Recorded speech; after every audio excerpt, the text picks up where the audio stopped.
अस्सलाम वालेकुम दोस्तों, कैसे हैं? ठीक है, मैं अच्छा हूँ और उम्मीद करता हूँ कि आप लोग भी अच्छे होंगे और मज़े में होंगे। आज जो बात करने वाले हैं हम लोग वो है उत्तर प्रदेश की, और बहुत लंबी चौड़ी नहीं बल्कि छोटी सी बात करना है। वो ये है कि इस वक्त उत्तर प्रदेश में कानून व्यवस्था इतनी गिर गई है कि अब तो ऐसा लगने लगा है क्या उत्तर प्रदेश को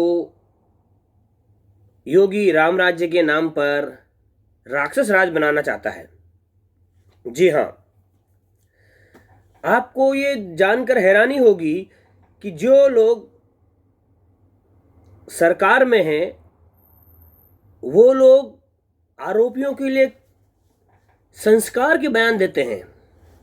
इतना ही नहीं, आपको इस महीने की हाथरस से लेकर के अब तक की ये सारी हाथरस के बाद की जो घटनाएं हैं उसके बारे में, उससे पहले की जो है वो है हाथरस से ही लेकर के, हो सकता है कि हाथरस में जो है ना पुलिस ने बदनामी बहुत बर्दाश्त किया। उससे पहले विकास दुबे में पुलिस ने बहुत सारी जो है ना बदनामी बर्दाश्त किया, और तो हो सकता है कि यूपी पुलिस भी सुधर जाए और राक्षस राज से हो सकता है कि इंसानियत आ जाए। लेकिन ऐसा कुछ होने वाला नहीं है, क्योंकि जो लॉ एंड ऑर्डर जो है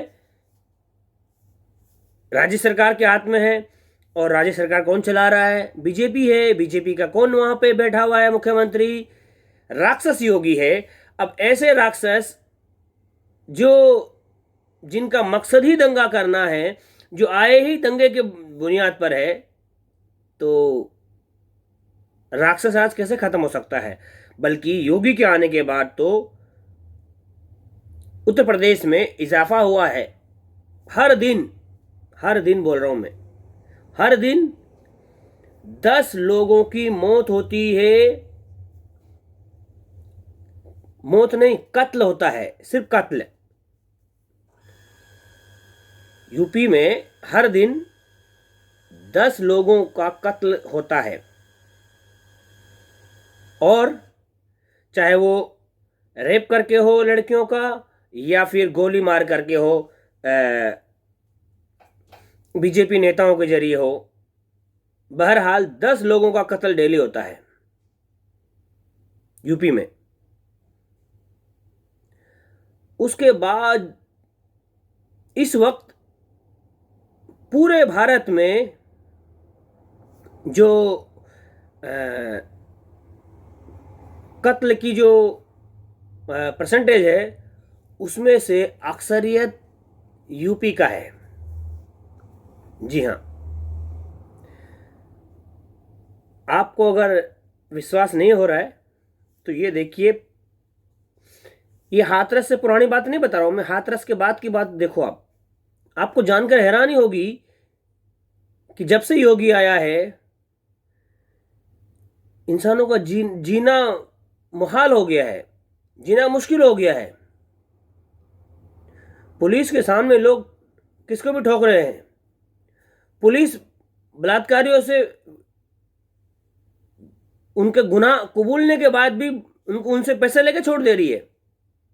जबकि अभी अभी हाथरस का कांड गुजरा है तो ऐसा लगता था कि पुलिस आप सुधर जाएगी, लेकिन राक्षस राज यानी योगी राज कभी इसमें जो है ना इंसानियत नहीं आ सकती। ये बात तो पक्की हो गई कि जब भी धर्म के नाम पे, खास धर्म के नाम पर जो चलाया है राक्षस योगी ने, वाकई अगर राम राज्य इस किस्म का होता है, इस प्रकार का होता है, तो खुदा बचाए, खुदा बचाए, खुदा बचाए। नमस्कार, मैं रविश कुमार। 23 करोड़ की आबादी वाले उत्तर प्रदेश में अपराध की घटनाएं खत्म हो जाएंगी, ऐसा तो कभी नहीं हो सकता। लेकिन अपराध की कई बड़ी घटनाओं के सामने जब प्रशासनिक व्यवस्था जर्जर नजर आती है तब वह भी एक कारण बन जाता है। यानी जब तक यह ठीक नहीं होगा अपराध की दरों में कमी नहीं आएगी। पिछले कुछ महीनों से उत्तर प्रदेश अपराध की घटनाओं को लेकर चर्चा में है। कानपुर के गैंगस्टर विकास दुबे ने पुलिस पर ही हमला कर दिया था और उसके पहले आजमगढ़ में अनुसूचित जाति के सरपंच सत्यमेव जयते की हत्या करने के बाद हत्यारे उनके ही घर गए और बताने के मार दिया है। हाथरस में आरोपियों के पक्ष में पंचायत तक करने दी गई। 13 से 16 अक्टूबर के बीच अमर उजाला में अपराध से छपी कुछ खबरों को देखें तो अपराध की प्रकृति, क्रूरता, कारण और प्रशासन सब अपनी अपनी जगह चरमराते नजर आएंगे। 16 अक्टूबर को गोरखपुर से खबर है कि नानी और नाती की गला रेतकर हत्या कर दी गई। जांच में पुलिस जुटी है। 16 अक्टूबर को ही बाराबंकी से खबर है कि फसल की रखवाली कर रहे युवक की गोली मारकर हत्या कर दी गई। 15 अक्टूबर को पूर्व विधायक हत्याकांड के मुख्य आरोपी हिस्ट्री शीटर ने पेट्रोल पंप पर बरसाई गोलियां, एक की मौत, गार्ड घायल। 15 अक्टूबर की एक और खबर है फर्रुखाबाद की। 5 लाख की फिरौती के लिए अपहरण कर बालिका की हत्या कर दी गई। शव बोरी में भरकर शौचालय के टैंक में फेंक दिया। 15 अक्टूबर की ही खबर है अयोध्या से अपहृत युवक का शव वाराणसी में गोमती नदी में मिला। अपहरण के 2 घंटे बाद ही कर दी गई थी हत्या। यह भी 15 अक्टूबर की घटना है कि पहले फ्रेंचाइजी संचालक से लूटे 3 लाख, फिर बाइक लूटने के लिए एक युवक की गोली मारकर हत्या। 15 अक्टूबर की एक और खबर है फिरोजाबाद की युवक की गोली मारकर हत्या कर दी गई है। गांव के ही युवक पर आरोप है। 13 अक्टूबर की खबर है कि मैलानी चेयरमैन के लापता पति की गला घोटकर हत्या कर दी गई।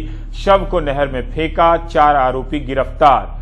और इसी दिन की खबर है जौनपुर में सनसनीखेज वारदात से हड़कंप, झाड़ फूंक करने वाले की हत्या कर दी गई। 13 अक्टूबर को आजमगढ़ से खबर है कि 2 दोस्तों की हत्या कर दी गई। भारत में हर दिन 79 हत्याएं होती हैं। इनमें से 13% हत्याएं उत्तर प्रदेश में होती हैं। 2016 से 2018 के बीच हर साल 4000 से अधिक हत्याएं यहां हुई हैं।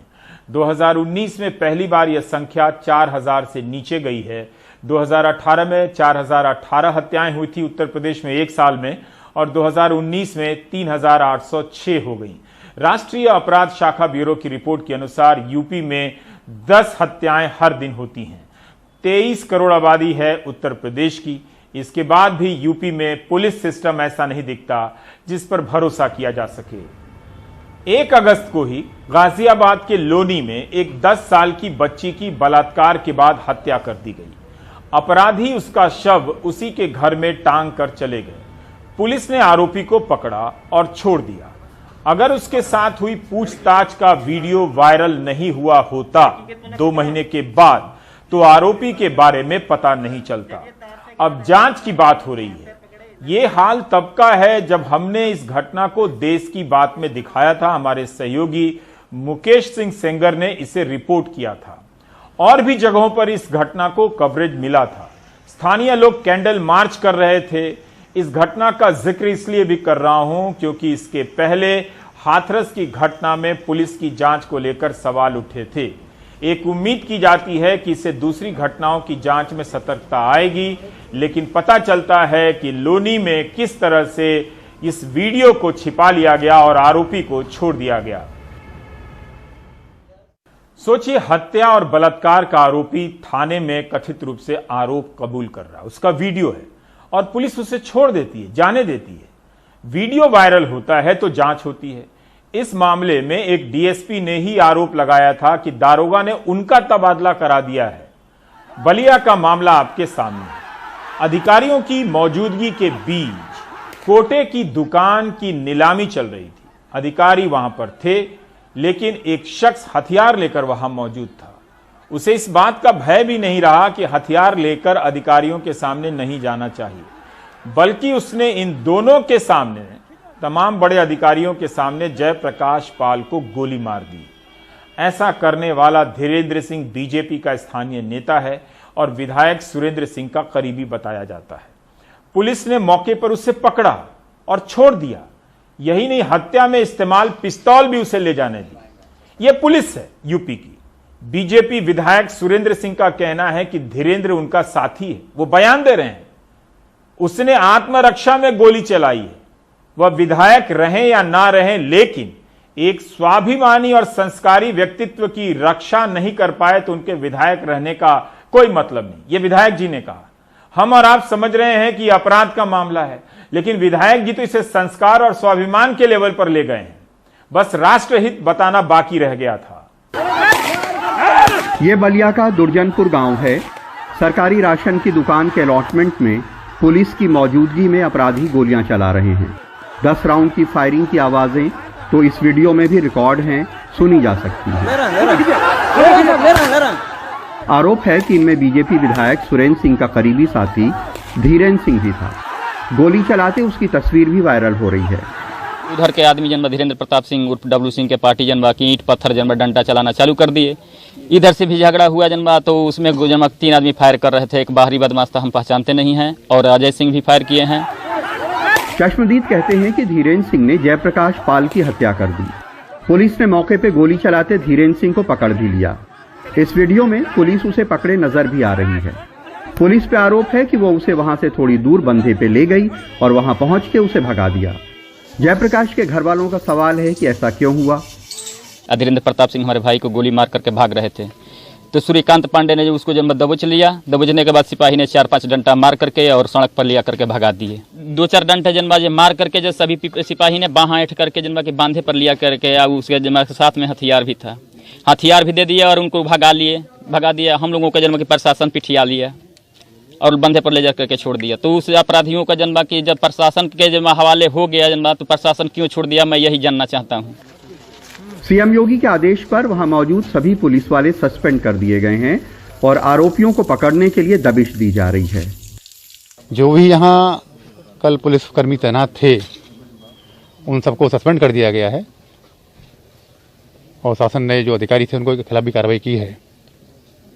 मैं इतना ही कहना चाहूँगा कि कार्रवाई बहुत स्ट्रॉन्ग कार्रवाई होगी, किसी को बख्शा नहीं जाएगा और इन अपराधियों को मैसेज दिया जाएगा कि जुर्म करने का मतलब क्या होता है। बलिया के बीजेपी विधायक सुरेंद्र सिंह हत्या आरोपी धीरेन्द्र की हिमायत में उतर आए हैं। उनका कहना है कि उसने आत्मरक्षा में गोली चलाई है, अगर वो गोली न चलाता तो मारा जाता। धीरेन्द्र सिंह यदि आत्मरक्षा में गोली नहीं चलाया होता तो कम से कम उसके परिवार के दर्जनों लोग मार दिए गए होते और उनके गोल के दर्जनों लोग मार दिए गए होते। और दर्जनों लोग जब मारे जाते तो ये प्रशासन पता नहीं क्या सोचता। यदि वो आत्मरक्षा में कोई गोली चलाया है, अपराध हो सकता है, लेकिन आत्मरक्षा के लिए ही लाइसेंस निर्गत होता है। बीजेपी विधायक सुरेंद्र सिंह के साथ हत्या आरोपी की तमाम तस्वीरें भी सोशल मीडिया पे वायरल हो रही हैं। एक तस्वीर में वो उसे मुंह मीठा कराते हुए भी नजर आते हैं। सुरेंद्र सिंह मानते हैं कि वो उनका साथी है और चुनाव में भी उनकी मदद करता है। मुझको विधायक बनाने में उसका परिवार वोट दिया है, लोकसभा चुनाव में वोट दिया है, अभी सभी कार्यक्रमों में भाग लेता है। तो मैं कैसे कह सकता हूँ कि मेरा सहयोगी नहीं है। भारतीय जनता पार्टी का वो सहयोगी है, मेरा ही सहयोगी नहीं है, भारतीय जनता पार्टी का सहयोगी। मैं खुले मन से कह रहा हूँ कि जीवन में कभी राजनीति करने का भले मौका मिलेगा नहीं मिलेगा, विधायक बनूंगा नहीं बनूंगा इसका कोई माने मतलब नहीं है मेरे जीवन में, लेकिन एक स्वाभिमानी और एक संस्कारित व्यक्ति के व्यक्तित्व की रक्षा भी मैं नहीं कर सका तो मेरे जैसे आदमी को विधायक बने रहने का कोई माने मतलब नहीं।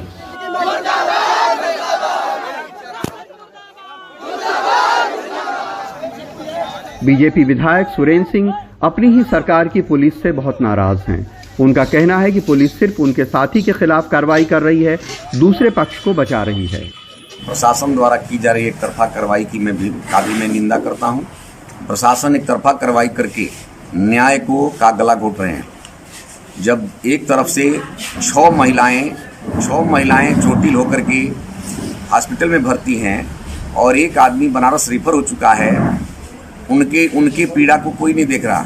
पुलिस की मौजूदगी में इस तरह खुलेआम गोलीबारी होना, किसी की हत्या हो जाना, ये तो गंभीर बात है ही, लेकिन उससे भी ज्यादा गंभीर बात यह है कि पुलिस हत्या के आरोपी को मौके पे पकड़ के पिस्तौल समेत बाद में भगा दे या छोड़ दे।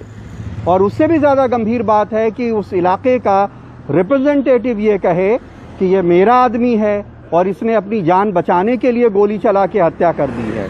बलिया में अजय सिंह, करुणा सिंधु और लखनऊ में कैमरामैन राजेश गुप्ता के साथ कमाल खान, एनडीटीवी इंडिया।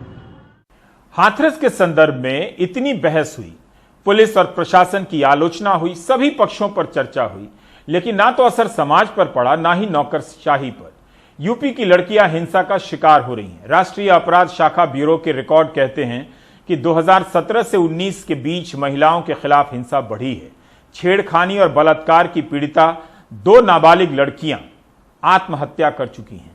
चित्रकूट में 14 साल की एक लड़की ने फांसी लगा ली तो प्रतापगढ़ में एक लड़की कुएं में कूद गई। धम्मं शरणं गच्छामि, संघं शरणं गच्छामि, संघं शरणं गच्छामि, द्वितीयंपि बुद्धं शरणं गच्छामि। 14 साल की वो मासूम बच्ची जिसे जीते जी पुलिस की शरण भी नहीं मिल सकी, उसके लिए कामना की जा रही है कि मौत के बाद उसे बुद्ध की शरण, संघ की शरण और धर्म की शरण हासिल हो। 14 बरस की उम्र भी कोई जान देने की उम्र होती है। जिंदगी से कितना निराश होगी जो उसने फांसी लगा ली। इल्जाम है कि 8 तारीख को जब वो शौच के लिए जंगली इलाकों में गई थी, कुछ लोगों ने उसे अगवा कर उससे रेप किया और हाथ पांव बांध के छोड़ गए। पुलिस आई लेकिन FIR नहीं लिखी। हाथ पैर बंधे रहे इसका। उसके हाथ पैर इस तरह बंधे थे कि वो घिसट घिसट के आई। हमने पहुंचकर चौकी में पुलिस वालों को इत्तला दी।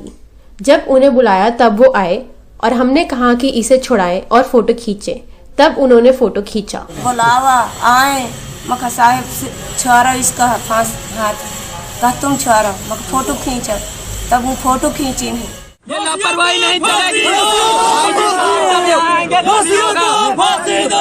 जिसे जीते जी कोई मदद न मिल सकी, उसकी मौत के बाद ढेरों नेता उसके गांव पहुंचे हैं। नारेबाजी हो रही है। सब बड़े अफसर भी आए हैं, साथ में बड़ी तादाद में पुलिस और छोटे अफसर भी हैं। बड़े अफसरों ने अब उसकी मौत के बाद रेप का केस भी दर्ज करवा दिया है और 2 लोग सस्पेंड भी कर दिए हैं। और पूरा जानकारी करने पर यहाँ का जो चौकी इंचार्ज है अनिल साहू और थाना अध्यक्ष करवी का, ये दोनों का जो है इस घटना में 8 तारीख का एक घटना होना जो बताया गया, उसमें जो लापरवाही पाई गई, उस लापरवाही में दोनों अधिकारियों को निलंबित कर दिया गया। उधर प्रतापगढ़ के पुआसी गांव में दबंग शोहदों की छेड़खानी से आजिज आके एक 17 साल की लड़की ने कुएं में कूद के जान दे दी। लड़की के परिवार वालों का इल्जाम है कि पड़ोस के 3 दबंग लड़के पिछले 6 महीने से उसके साथ छेड़खानी कर रहे थे। लड़की की मां कहती है कि रात में उन्होंने घर में घुस के लड़की से अश्लील हरकतें भी की थीं। कौन कौन लोग छेड़खानी कर रहे थे आपकी लड़की के साथ में? गुन्नू तिवारी हमारे घर में घुसे हैं। अच्छा। उसके बाद में रात में गुड्डू धमकिया है कि वो यही रही, कुछ कह नहीं सकती हो, जौन चाहत तो हो ही। उसके बाद सुबह 6 बजे से 10 बजे तक डब्बू सिंह हमारे मोहार गुड्डू सिंह घेरे। पुलिस का कहना है कि लड़की के घर वालों ने पुलिस से पहले शिकायत नहीं की थी, वरना कार्रवाई करते। अब उनके खिलाफ मुकदमा दर्ज कर कार्रवाई हो रही है। अभियुक्त गुड्डू सिंह को हिरासत में लेकर पुलिस के द्वारा पूछताछ की जा रही है। दूसरा अभियुक्त इसका भाई डब्बू सिंह और इसके ढाबे पे काम करने वाला गुन्नू तिवारी, इनकी गिरफ्तारी के लिए 3 टीमें मेरे द्वारा गठित कर दी गई हैं। एडिशनल SP वेस्ट के नेतृत्व में 3 टीमें काम करेंगी। बहुत जल्दी इन दोनों को भी गिरफ्तार कर लिया जाएगा। महिलाओं के प्रति होने वाले अपराध पे आम जनता में तीखी भावनात्मक प्रतिक्रियाएं होती हैं और इससे सरकार की छवि भी खराब होती है। मुख्यमंत्री योगी आदित्यनाथ ने कानून व्यवस्था से जुड़े सारे अफसरों को ताकीद की है कि इन पर रोक लगाई जाए और अपराध होते हैं तो उस पर फौरन कार्रवाई की जाए। प्रतापगढ़ में अमितेंद्र, चित्रकूट में परवेज और लखनऊ में कैमरामैन राजेश गुप्ता के साथ कमाल खान, NDTV इंडिया। उत्तर प्रदेश में हर दिन 11 मामले रेप के दर्ज होते हैं और ये केवल वो मामले हैं जिनकी शिकायत दर्ज कराई जाती है। महिलाओं को कानूनी सहायता देने वाली संस्था आली ने एक अध्ययन किया था 2016 से 19 के बीच बलात्कार के 14 मामलों का। एक भी मामले में पहली बार में FIR दर्ज नहीं हुई थी। 11 मामलों में 2 से लेकर 228 दिनों की देरी हुई थी। बलात्कार के मामले में सजा देने का प्रतिशत कोई बहुत अच्छा नहीं है राष्ट्रीय स्तर पर भी। 2018 में बलात्कार के अपराध में सिर्फ 27.2% मामलों में सजा हुई थी, 1/3 से भी कम। बाराबंकी के एक गांव में धान के इन खेतों में 15 साल की बच्ची की हाथ बंधी लाश मिली। उसकी लेगिंग जिस्म से उतरी हुई थी।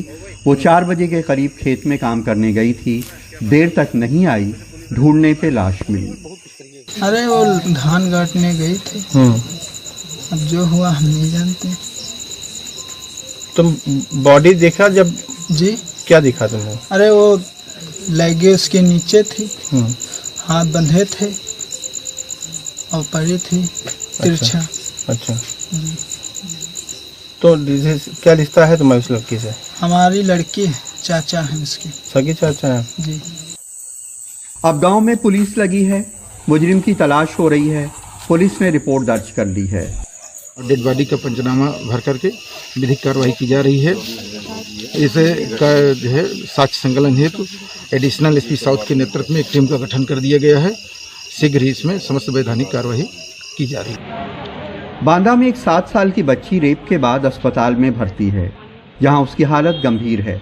बच्ची घर में अकेली थी, तभी एक पड़ोसी ने घर में घुस के उसके साथ रेप किया। बच्ची ने मेरे से यही बताया है। जब मैं आई बाहर से तो रो रही थी। मैंने पूछा तो फिर वो बताई है सारी बात। कैसी हालत है बच्ची की? उसका ब्लड नहीं बंद हो रहा है। अच्छा। ब्लड बहुत ज्यादा जा रहा है। सहारनपुर में एक महिला ने आरोप लगाया है कि जब वो खेत पर अपने बेटों को खाना खिलाने जा रही थी, रास्ते में गांव के कुछ दबंगों ने उसके साथ रेप किया और मारा पीटा। मेरे गले छिना झपटे कर जिसे पसंद है, मेरा सलवार भी तोड़ दिया, मेरे सलवार काटे नाट टूट का। मैंने चक्कू रखा है, देखो यहाँ से तो जिसे कराड़ा आया, मेरे बच्चे कद आए कद ना आए, मुझे कोई खबर नहीं रही जी आगे। तुम्हारे साथ कुछ गलत काम हुआ है? हाँ जी हुए। पुलिस ने महिला को अस्पताल में भर्ती करा दिया है और मुकदमा दर्ज कर लिया है। पुलिस का कहना है कि आरोपी के साथ महिला का जमीनी झगड़ा भी है।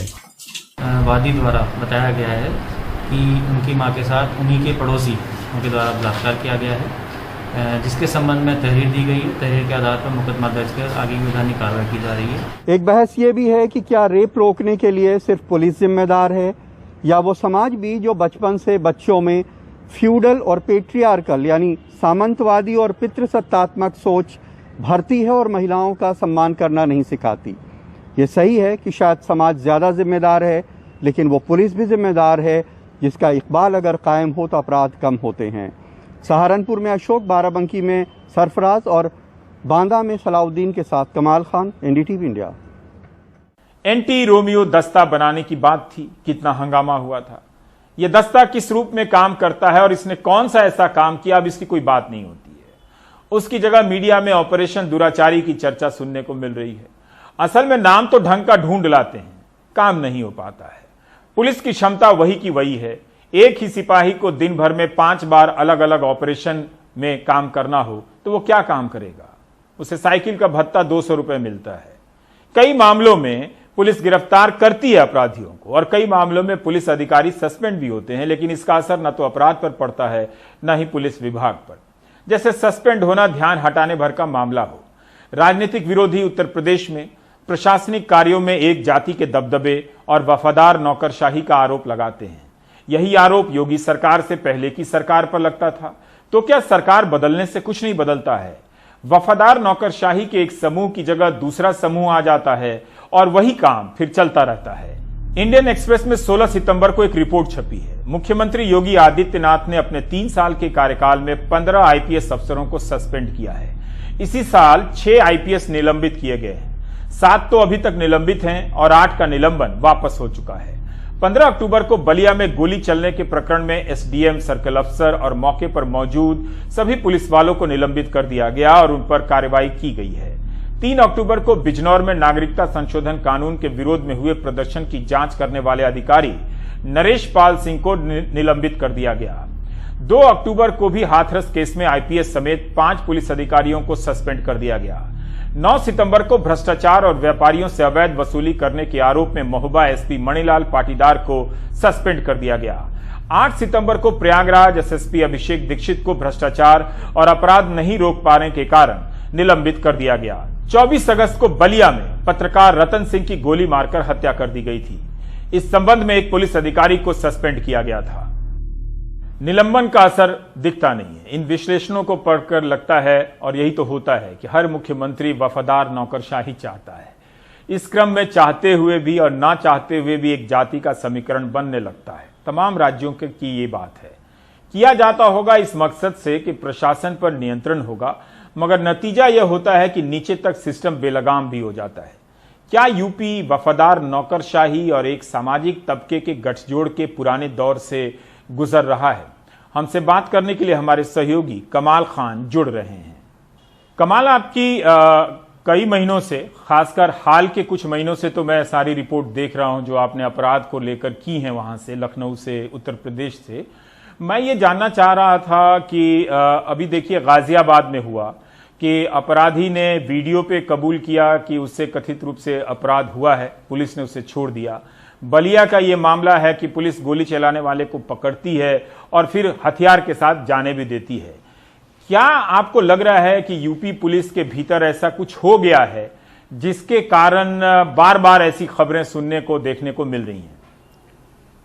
देखिए, ऐसा है कि कई बार पुलिस ऊपरी दबाव में होती है और कई बार पुलिस जो है वो अपने आप अपने इंटरेस्ट में इस तरह का काम करती है। क्योंकि यहां जो गोलियां चल रही थी, आप सोचिए कि 10 राउंड फायर गिने जा सकते हैं इस वीडियो में, 10 राउंड फायर हो रहे हैं, पुलिस वहां पे मौजूद है, उसको पकड़ रही है और जिसको मारा गया है उसके भाई का कहना है कि एक बंधे पे ले जाके पुलिस ने उसको छोड़ दिया और आला कत्ल कहते हैं, आला कत्ल जिससे यानी हत्या हुई, वो एक बहुत बड़ा एविडेंस होता है उसके कन्विक्शन के लिए जिसने हत्या की है, उसको भी उसको सौंप दिया गया यहाँ पे। तो बहुत सारे मामलों में आप देखें, जैसे आप विकास दुबे का पूरा मामला देखिए, तो विकास दुबे के मामले में 8 पुलिस वालों को उसने मार दिया। कानपुर के देहात के उसके थाने के 2 दारोगाओं को गिरफ्तार करके जेल भेजा गया है इस आरोप में कि वो विकास दुबे से मिले हुए थे और अपने साथियों की हत्या कराने के लिए उन्होंने मुखबरी की पूरी और उनका उसमें हाथ था। यही नहीं, वहां के लोग कई सारे बताते थे गांव में बाद में कि जब हम एफआईआर कराने के लिए थाने में जाते थे, वो कहते थे पहले विकास भैया की अदालत में जाओ, पहले वो मुकदमा सुनेंगे, उसके अगर नहीं हो पाएगा तब मेरे पास आना। वो एफआईआर नहीं लिखी जाती थी। तो पुलिस किस तरह मिली हुई है, कभी ऊपरी दबाव में, कभी अपने लालच में, ये तमाम जगहों पे देखने को मिलता है। पर कमाल, इतने सारे सस्पेंड किए गए, आईपीएस, दर्जनों आईपीएस योगी आदित्यनाथ ने सस्पेंड किए, पर अब भी नहीं लगता कि कोई इकबाल में कोई फर्क आया है। क्या आपको लगता है कि जैसा कि आरोप लगाया जाता है कि एक वफादार नौकरशाही की चाह में पुलिस महकमा बेलगाम हो गया है, ये बात सही है? देखिए, ऐसा है कि अगर आप हाथरस के केस में जो इलाहाबाद हाई कोर्ट की लखनऊ बेंच ने जो ऑर्डर दिया है, अगर आप सिर्फ उस ऑर्डर को पढ़ लें तो उससे यही बात समझ में आती है। आप देखिए, उस ऑर्डर में लिखा हुआ है कि जो आपने रात में शव को जलाया ये गैर कानूनी था, आपने उसके मानवाधिकार का उल्लंघन किया। उसमें लिखा है कि हमने एडीजी से पूछा कि आपने ये बयान क्यों दिया कि लड़की के साथ रेप नहीं हुआ है, डीएम ने क्यों बयान दिया कि लड़की के साथ रेप नहीं हुआ है, आपने कहा कि लड़की के शरीर पे स्पर्म नहीं मिला है, आप उस जांच कमेटी का हिस्सा नहीं थे और वो जांच कमेटी जांच कर रही थी, जांच पूरी नहीं हुई थी। तो जांच जब अधूरी है, इसके बीच में अगर आप ये घोषणा कर रहे हैं कि रेप नहीं हुआ है, तो इससे क्या साबित होता है? आप अपने पॉलिटिकल मास्टर्स को खुश करने के लिए और अपनी खाल बचाने के लिए यह घोषणा कर रहे हैं। अदालत ने अपने एक ऑर्डर में लिखा है कि हमने उनसे कहा कि इस लड़की के जिस पे स्पर्म का नहीं मिलना, इस बात का अकेला सबूत नहीं है कि रेप नहीं हुआ है, बहुत सारे एविडेंस होते हैं। तो आप अगर उसको देखिए जिस तरह से पुलिस कर रही थी, पूरे कांड के बीच में हर मीडिया हाउस को फोन करके कहा जा रहा था कि रीढ़ की हड्डी उसने तोड़ा नहीं है, बल्कि गर्दन दबाने में कोई हड्डी डैमेज हो गई है जिससे उसकी आधी बॉडी पैरालाइज हो गई है। तो अब रीढ़ की हड्डी चाहे वो हथौड़ा मार के तोड़े या रीढ़ की हड्डी गर्दन की कोई हड्डी दबाने से टूट गई हो, एक ही बात हुई। लड़की के साथ रेप ना भी साबित हो, लेकिन हत्या तो हो गई। कोई हत्या इतना मामूली क्राइम तो नहीं है कि एक लड़की इस दुनिया में नहीं रही, एक 20 साल की लड़की अपने माँ बाप परिवार की चहेती। लेकिन जिस तरह से सारे प्रशासन ने मिल करके जितने तरह के कुतर्क किए, जितने तरह की बातें की, ये मीडिया के, जनता के कहने की बात नहीं है, ये तो हाई कोर्ट अपने ऑर्डर में लिख रहा है उनके खिलाफ। पर कमाल, आज भी प्राइम टाइम में हमने आपकी 3-3 स्टोरी देखी है। मैं यही जानना चाहता हूं कि जैसे उन्नाव रेप केस का मामला था, सीबीआई ने अधिकारियों की शिकायत में का पत्र लिखा, इनकी भूमिका संदिग्ध थी, लेकिन फिर भी सरकार उन अधिकारियों के खिलाफ कोई कार्रवाई नहीं करती है। लेकिन दूसरी तरफ दिखता भी है कि कार्रवाई हो रही है, कुछ आईपीएस को सस्पेंड किया जा रहा है। मैं आपसे जानना चाहता हूं कि क्या इस तरह के आरोपों में बहुत दम है कि थाने से लेकर ऊपर तक एक जाति व्यवस्था या एक वैचारिक व्यवस्था या एक वफादार व्यवस्था का सिस्टम उत्तर प्रदेश की नौकरशाही में जैसा कि हर सरकारों में होता है, यहां भी है? देखिए, ये बहुत आज से नहीं है, बहुत पुराने समय से है। और जब मायावती की सरकार आती है तो किसी जाति के लोगों के तरफदारी की बात उठती है। जब मुलायम सिंह अखिलेश यादव की सरकार आती है तो थानों में किसी एक जाति के लोगों के वर्चस्व की बात उठती है, तमाम महत्वपूर्ण ओहदों पे उठती है। इसी तरह अब जो आपके नेता हैं संजय सिंह, उन्होंने इस सरकार में एक जाति के लोगों के तमाम जिलों में और महत्वपूर्ण पदों पे तैनात होने के आरोप लगाए हैं। अब देखिए कि क्या है कि अब जैसे विकास दुबे जैसा क्रिमिनल, जिसके खिलाफ 60 क्रिमिनल केसेस चल रहे थे, उसके थाने में भी उसके सारे सजातीय लोगों की भरमार थी। तो होता क्या है कि बहुत बार सरकार की भी मंशा होती है कि उसके वफादार लोग हों, और बहुत बार क्या होता है कि जो एमएलएज होते हैं पावरफुल, जो सरकार के एमएलएज होते हैं, कई बार विपक्ष के एमएलएज जिनकी सरकार में चलती है वो भी ऐसा करते हैं कि अपने मुवाफिक और अपनी जाति के लोगों की पोस्टिंग लोकल एडमिनिस्ट्रेशन में और थानों में कराते हैं ताकि कोई भी मसला होने पे उनको फायदा हासिल हो। जी, बहुत बहुत शुक्रिया कमाल खान, इसकी इन सब बातों पर हमसे बात करने के लिए। उत्तर प्रदेश की घटनाओं पर आप नजर रख रहे हैं, तो कमाल की बातों से समाज का चेहरा तो दिखता ही है, लेकिन आप देखिए कि किस तरह की नौकरशाही हमें दिख रही है और वो क्या करती हुई नजर आ रही है, जिसके लिए हम टैक्स देते हैं, जिसके लिए हम इतनी मारामारी करते हैं, इतनी उम्मीदें रखते हैं, लेकिन उसकी वफादारी किस तरफ है। अगर इसका ही एक उदाहरण आपको दूसरे प्रदेश से दूं, वैसे किसी भी प्रदेश से मिल जाएगा, तो असम से मैं देना चाहता हूं। वहां पर सीआईडी जांच चल रही है सब इंस्पेक्टर भर्ती मामले में, और इस जांच में कुमार संजीत कृष्ण की भूमिका संदिग्ध पाई गई है। ये संजीत कृष्ण जो हैं वो करीमगंज के एसपी थे। रविवार को उनका तबादला कर दिया गया, अब वो गिरफ्तार है। पुलिस का अधिकारी ही अपने महकमे में भर्ती के नाम पर घपला कर रहा है। हाल ही में असम में 597 सब इंस्पेक्टर की बहाली के लिए लिखित परीक्षा होने वाली थी। क्वेश्चन ही पहले से लीक हो गया। 20 सितंबर को होने वाली परीक्षा स्थगित हुई और 22 नवंबर की नई तारीख आई। आरोप है कि संजीत कृष्ण ने प्रश्नों की तस्वीर उतार ली थी और इस मामले में 50 लोग अरेस्ट हुए हैं। इसमें एक सेवानिवृत्त आईपीएस अधिकारी पीके दत्ता भी हैं। बीजेपी के नेता दिबान डेका भी हैं। पार्टी ने अपने इस नेता को निकाल दिया है। कोरोना के कारण कितने लोगों की नौकरियां चली गईं, लोगों के पास लोन चुकाने के पैसे नहीं हैं, लेकिन इस टाइम में असम में 597 सब इंस्पेक्टर की बहाली में पर्चा लीक कराकर कुछ लोग पैसे बना रहे हैं। खेल देखिए कितना किस किस तरह का चलता है। पुलिस ने ही बताया है कि 6 करोड़ रुपए बरामद हुए हैं। जो आरोप है कि ये पैसे उम्मीदवार से लिए गए थे कि चोरी से आपको सब इंस्पेक्टर बना देंगे। उस पुलिस से हम उम्मीद भी करें कि वो ईमानदारी से काम करे,